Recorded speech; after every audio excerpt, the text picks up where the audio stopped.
introduction here to tonight's guest. Dr. Beresford is assistant professor at Trent University. You may already be familiar with the professor since he teaches several courses here at Trent. These include the first year biology course, which is what I know as current issues in biology, along with some upper year biology courses, biology of insects, biology of nations, which are excellent courses, I highly recommend them, and forensic entomology, which is obviously relevant to tonight's topic. And this is a forensics course, of course, but it's also processed with biology for those of you in either of those programs. Now, Dr. Beresford hasn't just taught here at Trent, he was also a student here for several years. First obtaining a Bachelor of Science degree, and then going to Queen's University for a Bachelor of Education. And then finally returning to complete his PhD here. Dr. Beresford, besides teaching, also conducts research and supervises several graduate students, one of whom I was actually fortunate enough to assist for half this summer. His research areas include the role of dispersal in insect and mite populations, stable flies as pests of dairy and beef farms, and insect diversity in the Hudson Bay lowlands. He also studies the insects that colonize corpses, such as blowflies and carrion beetles. Furthermore, he has an interest in insect trap technology. And that's something I'm just going to tell you a little quickly about. Dave is a very out-of-the-box thinker. He's definitely expanded my mind academically in the classroom, but I also had the pleasure of seeing him at work in the field in the summer field season up north of James Bay. And he had devised basically a trap in his hut where we were sleeping.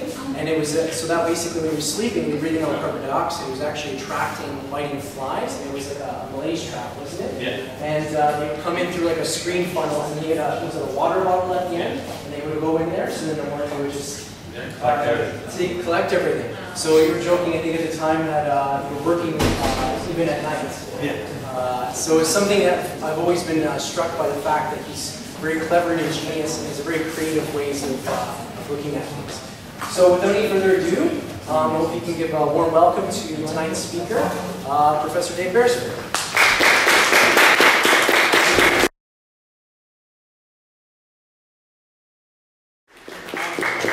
What I talked about, and how do you like my costume, mate?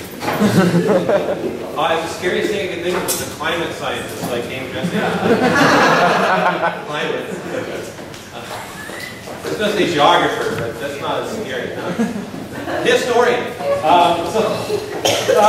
This is just so you can give me hope, so that when you see that I'm getting here, that there is an end. That's why I said that. That's as colorful as it gets. No, there's actually pictures. A little later on, in about an hour, I'll start to get into some more detailed pictures of the animals. What we use insects for in forensic entomology and how we leverage them is basically they come to corpses. And it's important to understand the ecology of corpses. So basically, what you have is an animal, or like us or some other animal out there, and it spends its whole life harvesting the best nutrition, getting rid of the waste material, and only keeping the best of the best. So it might go through tons and tons of grain, of rice, wheat, whatever, other animals, whatever it is, and then takes the best of that and then subsumes it into we subsume it into our body, the other animals will subsume it into their bodies. And suddenly, when they die, that nutrition is available to whoever wants to claim it. Now, we circumvent this by killing things right there, so we know when they die, get them in the fridge right away before the flies get them. But the flies are our main competitor with livestock when we use it as food. Flies are really good at this. They've divided the system up into two basic life history strategies. Maggots to consume meat fast, the flies to find meat for the maggots to consume. So that's basic ecology of corpses. A sudden appearance on the landscape at random of a huge bundle of top quality nutrition. And the animals that can take advantage of that win. They get the package. Now how we leverage that information is, it's very simple. You're not going to go through all this, but what we have is if you have a corpse appear, then there's a series of flies coming in, depositing eggs on that corpse. As they do that, these eggs will hatch out. These are supposed to be normal curves, and as you see, the variability is getting bigger and bigger. And so you have a series of larval growth stages, and they'll go through those different stages. Geez, it's just saying, you know, for being such a clever machine, you sure are. Oh, you son of a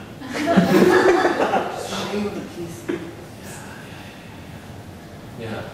Right, and so then they go through these various instart stages, and if we can find a maggot of a certain length, all we have to do is we know how long it takes to get to that length. We can say, oh, well, then it must have been an egg here. And we take the biggest maggot, and we infer it was the earliest egg. And then death must have happened a little before that.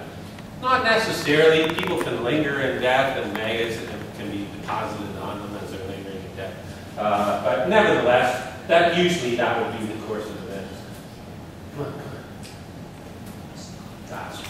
Now, what the First World War, when entomologists were called to serve, what they noticed was different flies like sunlight, different flies like shade. And this is just to emphasize that, you know, sure, we think of them because they're little, we're big, and they're all the same animal, but they're not.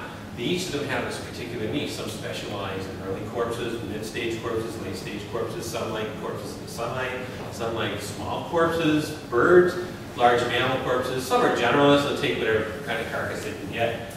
But what the entomologists noticed in the trenches, unless you're dealing with like this kind of weather, is on a normal sunny day, in the sunlight, the side of the trench, if you look at the movies, they always show trenches in mud. No, that's not what it was like. It was like that maybe in spring, winter, and fall. But in the summer, it's not like that at all. They're covered in flies. You couldn't see the mud. And there's no shortage of bodies at no man's land, right? Like there was no shortage of food for the flies. So all those flies then are then sitting in the trenches. And so they're on the sunny side with the all blue bottles, these big ugly blue ones. And they're really good at finding dead animals. And every time I see one of these in the house, I go check my mouse traps, and invariably there's a mouse in one of the traps. Or these green ones, which are in the shade. You can actually watch as the sun went overhead, the line of shade would change, and the blue flies, you know, changing with the green flies across that demarcation line.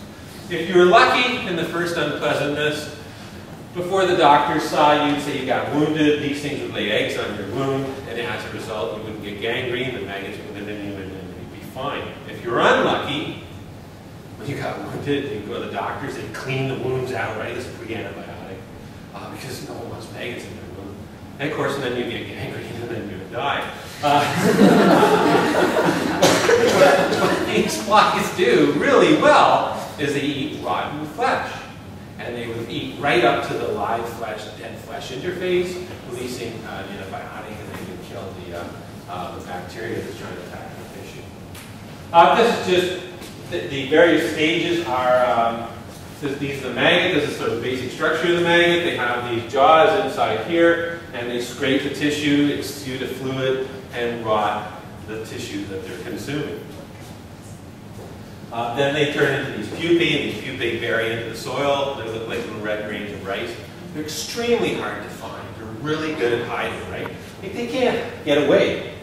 They're just stuck there, little miniature cocoons about this big. So their only chance, again, think about what I said about being a bundle of nutrition. These are miniature bundles of nutrition. Every ant, every bee, and every wasp wants to find these things, need these things. And so they're very good at hiding in the soil. They burrow into the soil a couple of inches. What's that? 400 centimeters, I think, 2 inches, 400 centimeters. My metric's not great, but just 2.5 centimeters. And then they hide. That's an inside joke.